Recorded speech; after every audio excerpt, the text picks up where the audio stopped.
All right, so let's dive right into this, huh? We're tackling Alien. Isolation's Mission 10 this time around. Trapping the Xenomorph, I think they call it. Oh, yeah. Fans of the game, they know this one. It's intense. I fail. And if this is your first time, well, get ready, because we're about to break down why this mission just works. It's a good one. So first things first, you finally get a flamethrower. Right. Yeah. It's what we all wanted, right? Exactly. And I think you probably know this was coming. Yeah. It's not exactly a walk in the park. This isn't Aliens, right? No. Right. This is where Isolation gets seriously smart.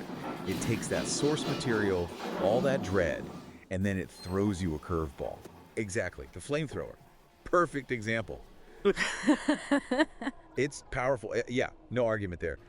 But it's a double-edged sword, you know. You're dealing with limited fuel.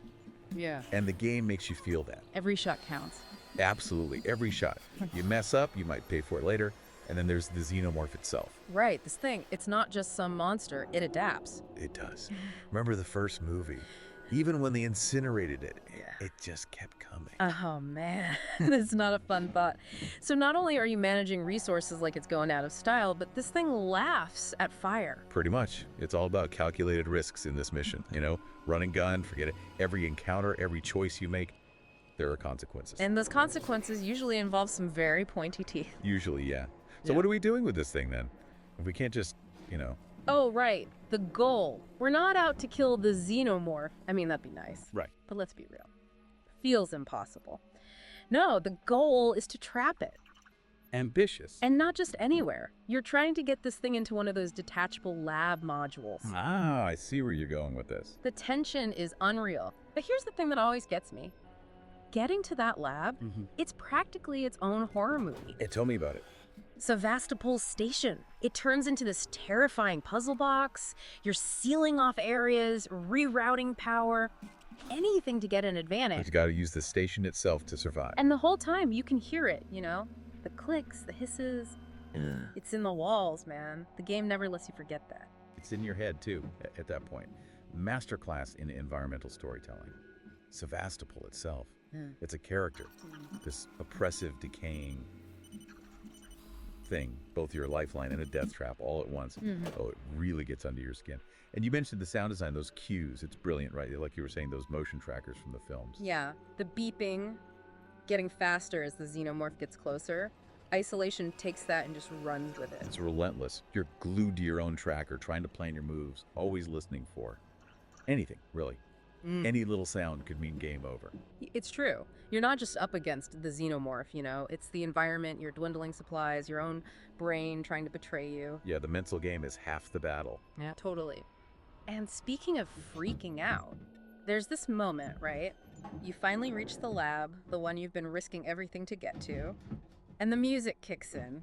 Oh, I know what you mean. It's like the game knows you're about to walk into pure terror.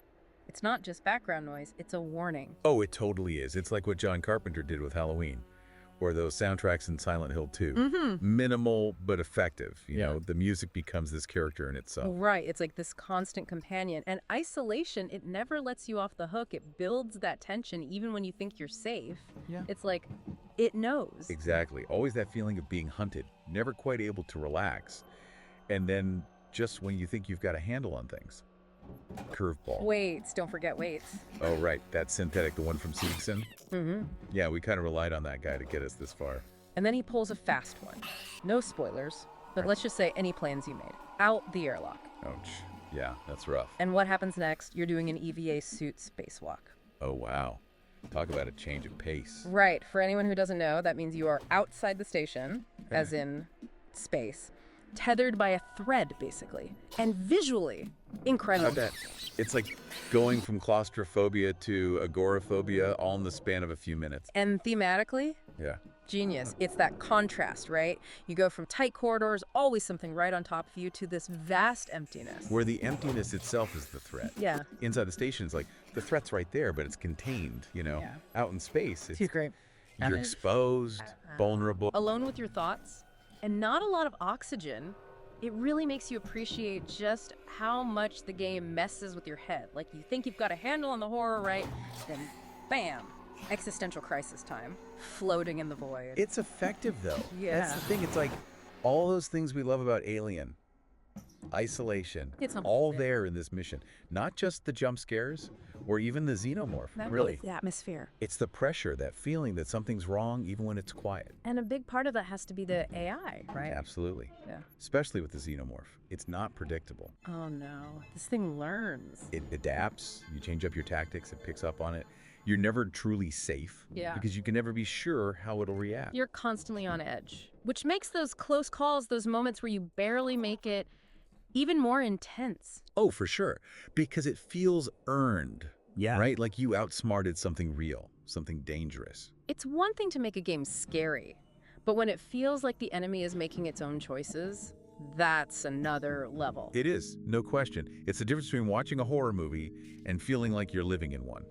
So, thinking about all that, it makes you wonder, doesn't it? It does. Could Mission 10 have worked without that dynamic? Could it have been as effective if the xenomorph was just, I don't know, scripted, following a set path? Right. Like, Yeah. on one hand, yes, scripted sequences, they can be scary, they can be tailored, but they get predictable, you know? You learn the pattern and the fear loses its teeth. But when you have an AI that's always changing things up, man, that keeps you on your toes. So what do you think? Essential or not? I think it's at the heart of what makes this game so good. So good. The moment you take that away, you lose something. You lose that feeling of being hunted by something real. That's the magic right there. So next time you're sneaking through Sevastopol, holding your breath, hoping whatever's in the vents doesn't hear you, think about that. Would it be as scary if it always knew where you were? Anyway, until next time, stay curious and try not to let the xenomorphs get you.